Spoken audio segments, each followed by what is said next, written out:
काहीतरी विकास झाला असं त्या ठिकाणी गाजावाजा करत आहे.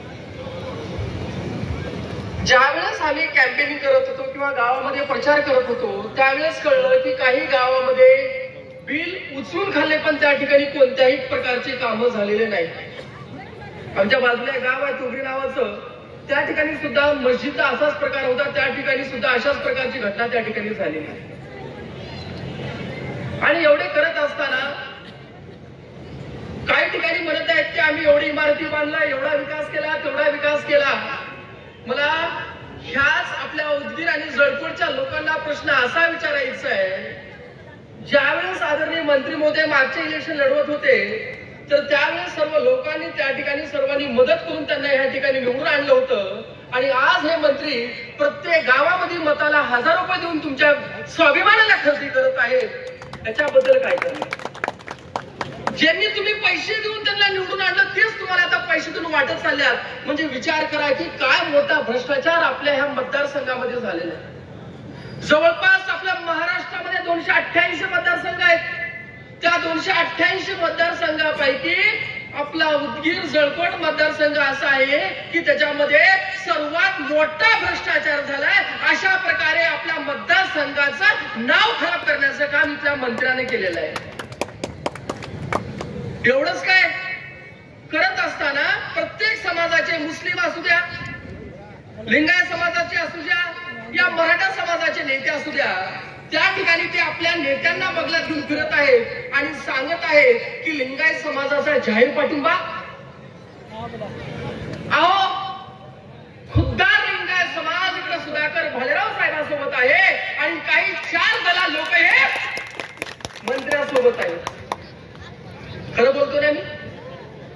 या ठिकाणी मला सांगा, गावात पैसे वाटायला आले तरी खरं खरं सांगा बरं का. आता इथं लोकांना इमानदार सांगा कोणतं पैसे घेतला तो 1 रुपये सुद्धा न पैसे घेता जमलेले लोक आहेत. हे स्वाभिमानी लोकांचं संघटन आहे. आणि ह्या ठिकाणी सांगताना लिंगायत भवन एक जिकडे तिकडे बघा, जळकोटला माझा समाज जास्त आहे, मी त्यांना सांगतोय लिंगायत भवन बांधलं म्हणून या ठिकाणी गाजावाजा करत आहेत. पहिल्यांदा पहिला तुमचं जरा दिव्य दृष्टी टाकतो.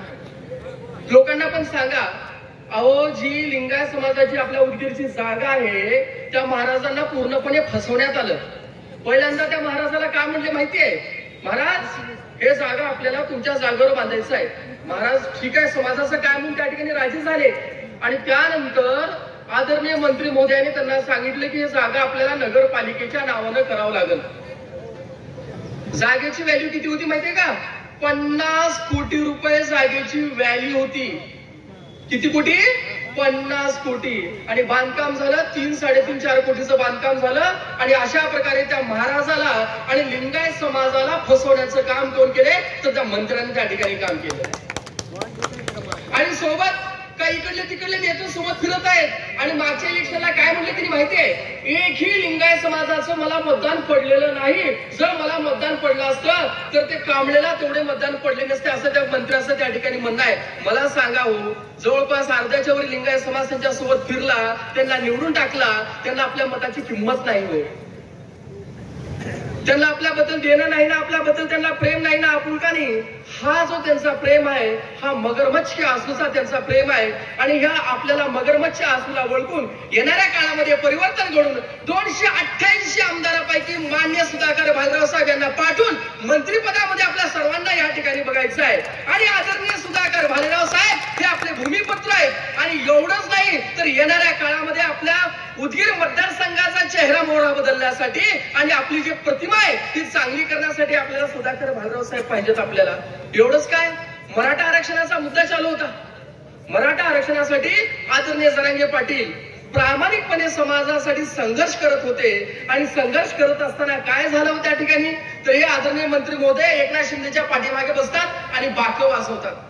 अहो तो बिचारा त्या ठिकाणी मराठा समाजाच्या लेकरांचं भलं व्हावं संघर्षासाठी त्या ठिकाणी लढत होता आणि त्या ठिकाणी एक टाळे वाजवतात. ह्या वेळेस परिवर्तन घडलंच पाहिजे आपल्याला. एवढंच नाही, आपल्यामध्ये मला एक प्रामाणिकपणे वाटतं प्रत्येक समाजाबद्दल त्या ठिकाणी अभिमान राहिला पाहिजे. आणि ह्या अभिमान राहिल्यानंतरच आपण पुढे जातो. प्रत्येक ग्रामपंचायतमध्ये प्रत्येक जातीमध्ये ते निर्माण करण्याचं काम या ठिकाणी मंत्र्यांनी केलेलं आहे. म्हणून या ठिकाणी आपल्याला परिवर्तन घडून एक सत्ता परिवर्तन करून आपल्याला उदगीर मतदारसंघामध्ये सुधाकर भालेराव साहेबांना प्रचंड बहुमताने विजय करायचं आहे. सर्वांनी 2 हात वर करायचं आहे आणि या ठिकाणी सुधाकर भालराव साहेब यांच्यासाठी आपल्याला घोषणा द्यायचं आहे. सुधाकर भालराव साहेब तुम आगे बढ़ो, सुधाकर भालराव साहेब तुम आगे बढ़ो. सर्वांना माझा धन्यवाद. नमस्कार.